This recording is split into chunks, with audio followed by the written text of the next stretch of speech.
Hey everyone, it's Brittany with Illuminating Bliss, and I just wanted to take a minute to touch in with you guys about the full moon coming up tomorrow.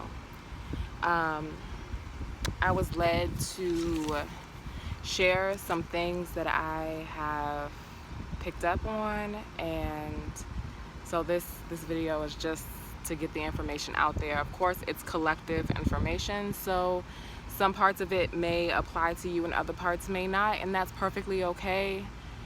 Take what applies and let the rest go. And maybe share the video with someone else who, they may find something helpful in there, even if you don't.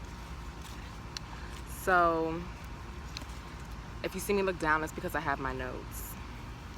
The super moon is tomorrow. It peaks in the sign of Sagittarius. Our wonderful, fun-loving, fiery Sages. So some people call it the strawberry moon. Other people call it the honeymoon. And the collective energy of this moon is about actively strengthening love, connections, partnership. It's the perfect time to work on sealing or protecting things that are important to you and meditating on your interpersonal skills.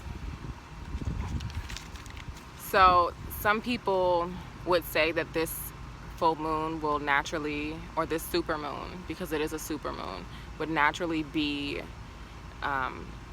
complementary to fire and air signs and a little bit more troubling for earth and water signs. But I believe energy is what you make it. So be aware, but don't act like it rules your life, because it definitely doesn't. I sense a lot of forward motion, almost like a sense of haste, like moving forward very fast. That is my son, ignore him.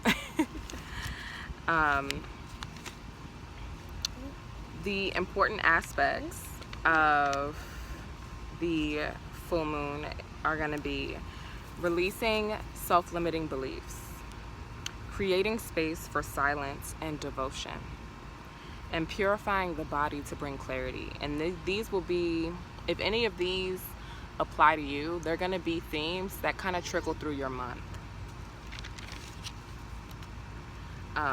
For a lot of people, for a lot of us, they want us to take this time during this full moon to go within and take account. What has worked? What have been your successes? What have been your failures? A lot of us have very big dreams, and they want us to know that that's good, but there is a difference between goals and fantasy. So it's time to really sort out which one of these dreams, or what handful of these dreams, are actually in alignment with your soul journeys and purpose. Because when you're too all over the place, when you're focusing in on things that aren't in alignment with your journey, you end up not really seeing reward, not seeing growth, not seeing you're not reaping a harvest ultimately. And then the harvest that you do reap and the things that are a part of your soul's journey are lessened, because you had your energy over here and over there and all these different places, instead of focusing in on what actually is in alignment for your soul journey. So yeah, some of us are caught up in the fantasy of planning out a life and not living it. Your mind is like 10 steps ahead of where you really are. And not saying that that's a bad thing, because having a plan is good, but how far ahead can your mind be in your plan before you're derailing yourself? Because you're focused in on planning future steps and you haven't even completed what it is you're supposed to be working on. Please stop.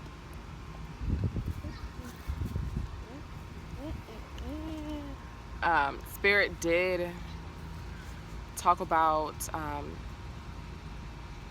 the overall energy of collaboration. And a lot of people have been talking about a call to action in this spiritual community, and people praying or lighting candles, doing whatever it is that they do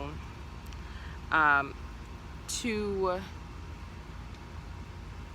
support the energy of healing and peace and justice and ultimately change in the world. And Spirit was adamant about that. They were adamant that I brought that up because it is important. And with the energy that the amplified amount of energy that we're going to be experiencing tomorrow night, as a collective, if we really all just take out time to light a candle for the collective to come together and heal the heartache and the division that's going on, spend a few moments visualizing the change that we want to see, the peace that we'd like to see in society and in ourselves and in Earth,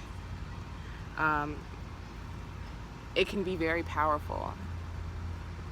Don't underestimate your ability to be a part of change, no matter how small your action.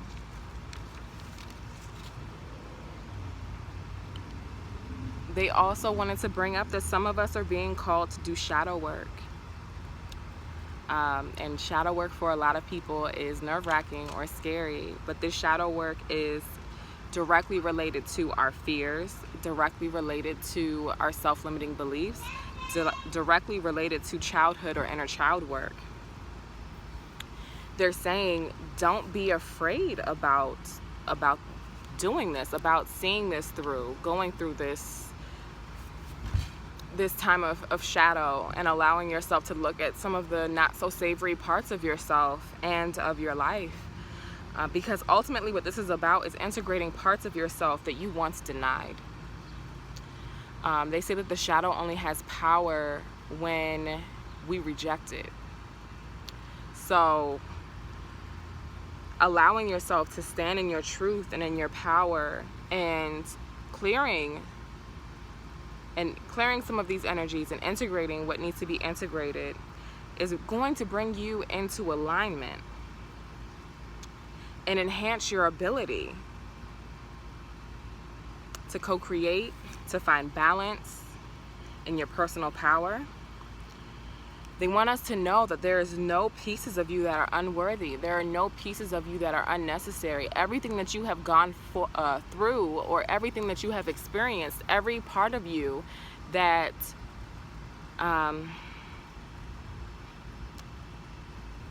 that has been changed or altered or has been affected by yourself or others or experiences is with purpose. Nothing is without purpose. And they want you to know that you are worthy. Even your shadow is worthy of acceptance and of love. And that is what the core of this shadow work is about. Over the next month, there's going to be a lot of organic connections. And they want us to know that while there's going to be a lot of things going on, there's going to be a lot of things that more than likely will feel like we need to show up for, or we should be doing. And they're saying like, no, don't allow yourself to get wrapped up in the hype. Don't allow yourself to be pulled every which way or worried and burdened about what you should be doing. Rest assured that the organic connections will happen and what you're supposed to be doing will align.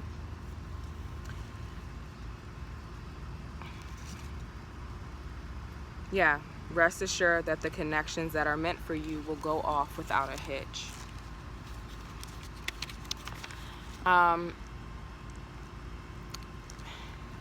So I wanted to take also a second to kind of talk about different herbs and essential oils, crystals that came to mind when I sat with the energy of this full moon.